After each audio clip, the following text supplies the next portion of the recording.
പക്ഷേ ഞാനൊരു കാര്യം ഉണർത്തുകയാണ്. കഴിഞ്ഞ റംളാൻ 3-ാമത്തെ വ്യാഴാഴ്ച ഞാൻ റാസൽ ഖൈമയിൽ ഇരിക്കുമ്പോൾ എന്നോട് യാസർ കാളാടെന്ന ചെറുപ്പക്കാരൻ മറ്റു ചെറുപ്പക്കാരൻ വന്നിട്ട് ചോദിച്ചു, സുഖവിവരങ്ങളൊക്കെ പറഞ്ഞിട്ട് ഇയാൾ നിങ്ങളെ വല്ലാതെ തെറി പറയുന്ന ആളാണ്, നിങ്ങളെപ്പോഴും ബദരീങ്ങളെ ബദരീങ്ങളെ എന്ന് പറഞ്ഞ് വിളിച്ചാർക്കുന്ന ആളാണ്, നിങ്ങളെക്കുറിച്ച് സംശയമുണ്ട് എന്ന് പറഞ്ഞ് ചോദിക്കാൻ പറ്റുമെന്ന് വെച്ച്. വളരെ സന്തോഷം, ചോദിച്ചാൽ വളരെ സന്തോഷം. വന്നു അയാൾ ചോദിച്ചു, നിങ്ങൾ ഈ ബദരീങ്ങളെ ബദരീങ്ങളെന്ന് വിളിച്ചാൽ ആർക്കും ഉണ്ടാക്കാറുണ്ടല്ലോ വെച്ച്.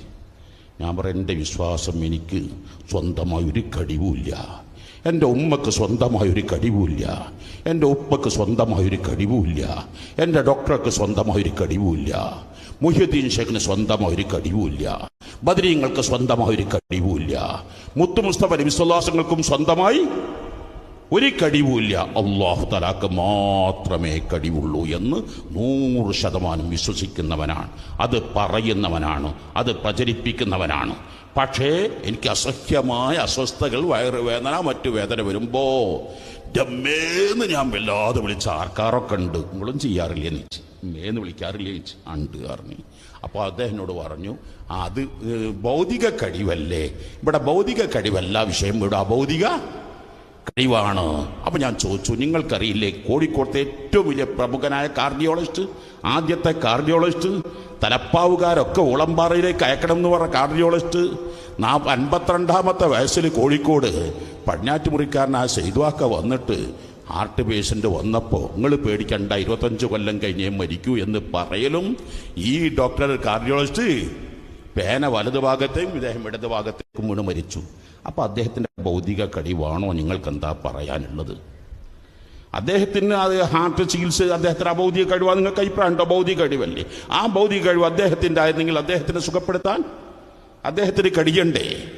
അല്ല, ലോകത്താദ്യ ഹൃദയ ശസ്ത്രക്രിയ നടത്തിയ ആദ്യത്തെ കാർഡിയോളജിസ്റ്റ് സൗത്ത് ആഫ്രിക്കയിൽ ക്രിസ്ത്യൻ ബർണാണ്ടാണ്. ആ ക്രിസ്ത്യൻ ബർണാണ്ട് മരിച്ചത് എങ്ങനെയാണ്? അറ്റക്കായിട്ടല്ലേ മരിച്ചത്, ക്യാൻസർ ആയിട്ടല്ലോ മരിച്ചത്. അപ്പോൾ ഒരാൾക്കൊരു കഴിവുമില്ല, അള്ളാഹു തല കൊടുത്ത കഴിവ് മാത്രം. എന്നാൽ അള്ളാഹു തല എനിക്കും നിങ്ങൾക്കും നൽകുന്ന കഴിവല്ല. നിങ്ങളുടെ സ്ഥാപനത്തിൽ പാർട്ട് ടൈം തൊഴിലാളി ഇല്ലേ, ഫുൾ ടൈം തൊഴിലാളി ഇല്ലേ, ഓവർ ടൈം തൊഴിലാളി ഇല്ലേ? 3 പേർക്കും നിങ്ങൾ ഒരേ ശമ്പളം കൊടുക്കാറുണ്ടോ? അവർക്ക് വ്യത്യാസമുള്ള സൗകര്യല്ലേ കൊടുക്കുക? എന്നാൽ ഞാനും നിങ്ങളും അള്ളാഹുവിന് തെറ്റുകുറ്റങ്ങൾ മാത്രം ചെയ്ത് ജീവിക്കുന്നു. ഇത്രയും കഴിവ് നൽകിയെങ്കിൽ അള്ളാഹുവിൻ്റെ ഔലിയാക്കളെ അരിഫീങ്ങൾ അള്ളാഹു തലക്ക് ധാരാളം ശ്വാസങ്ങൾ ഉച്ഛസിക്കുന്നതും നിശ്വസിക്കുന്നതും ആ ചിന്തയല്ലാതെ മറ്റൊന്നുമില്ല. അവർക്ക് അള്ളാഹു തആല വേറെ കഴിവ് കൊടുക്കൂലേ? ഞാൻ ചോദിച്ചു, നിങ്ങൾക്ക് പഞ്ഞ് സംശയം ചോദിക്കാണ്ട് ചോദിക്കുക, എനിക്ക് സംശയത്തോട് വലിയ ഇഷ്ടമാണ്.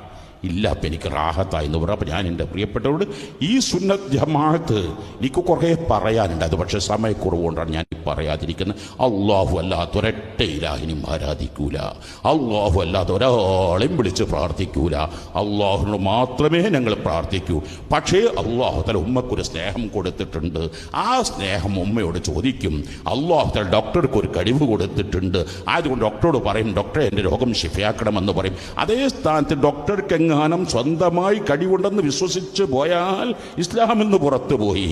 അല്ലാഹു തആല ബദരീങ്ങളെ വല്ലാതെ സ്നേഹിച്ചിട്ടുണ്ട്. ആ ബദരീങ്ങൾക്ക് സാധാ മനുഷ്യർക്ക് കൊടുത്തതിനേക്കാൾ കൂടുതൽ കഴിവ് അല്ലാഹു തആല കൊടുത്തിട്ടുണ്ട്. ആ കഴിവ് ചോദിക്കും. അത് ബദരീങ്ങൾ അല്ലാഹു കൊടുത്ത കഴിവേ ചോദിക്കൂ, അല്ലാഹുവിനെ ഒഴിവാക്കി ഒരാളോടും ചോദിക്കൂല.